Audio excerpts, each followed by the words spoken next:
অনেক আগে এক গ্রামে বাস করত এক সাদাসিধে গোয়ালা। তার নাম ছিল মতিন মিয়া। সে খুব সৎ, পরিশ্রমী আর সহজ সরল মানুষ ছিল। সে প্রতিদিন ভোরবেলা উঠে তার গাভীগুলোর যত্ন নিত, দুধ দোয়াত এবং সেই দুধ থেকে দই ও মাখন তৈরি করত। তার স্ত্রী রহিমাও খুবই পরিশ্রমী ছিলেন। তিনি প্রতিদিন মাখন তৈরি করতেন। তারা মাখনগুলো ছোট ছোট গোল রোল বানিয়ে রাখতেন। প্রতিটি রোল হতো 1 কেজি ওজনের। মতিন মিয়া সেই মাখনের রোলগুলো শহরের একটি নির্দিষ্ট দোকানে নিয়ে গিয়ে বিক্রি করত। শহরের দোকানদারটি ছিল নামকরা। তার দোকানে বহু লোক আসত বাজার করতে। মতিন মিয়া অনেক দিন ধরেই তার কাছে মাখন বিক্রি করত এবং বিনিময়ে দোকানদারের কাছ থেকে চিনি, চা, চাল, তেল ইত্যাদি প্রয়োজনীয় জিনিস নিয়ে যেত।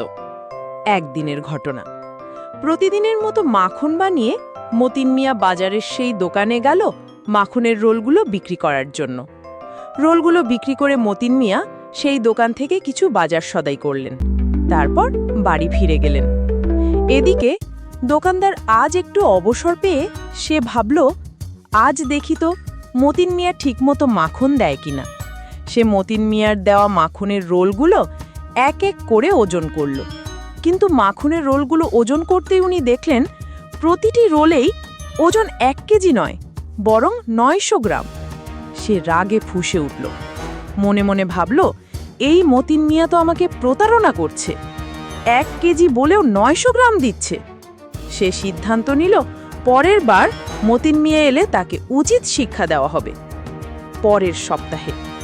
পরের সপ্তাহে মতিন মিয়া আবার শহরে এলো, সদা হাসি মুখে মাখনের রোল নিয়ে। সে দোকানে ঢুকতেই দোকানদার চিৎকার করে উঠল, প্রতারক, বের হয়ে যা আমার দোকান থেকে। তোকে আমি আর কখনো ব্যবসা করতে দেব না। 1 কেজি বলেও 900 গ্রাম মাখন দিস, লজ্জা করে না? আশেপাশে অনেক লোক জড়ো হলো। সবাই মতিন মিয়ার দিকে রাগী দৃষ্টিতে তাকাচ্ছে। মতিন মিয়া হতভম্ব হয়ে গেল। তার চোখ ছলছল করতে লাগল। সে ধীরে ধীরে দোকানদারকে বলল, ভাই, আমি খুব গরিব মানুষ, আমার নিজের কোনো দাড়িপাল্লা নেই।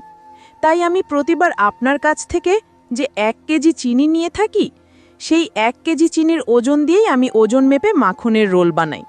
আমি ভাবতাম আপনি যে চিনি দেন সেটাই ঠিক 1 কেজি, তাই সেই চিনি একপাশে রেখে মাখন দিতাম। এবার আশেপাশে মানুষ ঘৃণার চোখে দোকানদারের দিকে তাকালো। সবাই বলতে লাগছো, ছি, তুমি ওজনে কম দাও, তোমার দোকান থেকে আর কিছুই নিব না কোনোদিন। দোকানদার এবার থেমে গেল। সে বুঝতে পারল ভুলটা আসলে তার নিজের। সে নিজের ভুলে লজ্জায় মাথা নিচু করে ফেলল এবং সবার কাছে ক্ষমা চাইল। সবাই তার দোকান থেকে চলে গেল। এই গল্প আমাদের শেখায়, অন্যকে ঠকালে একদিন নিজেও ঠকতে হয়।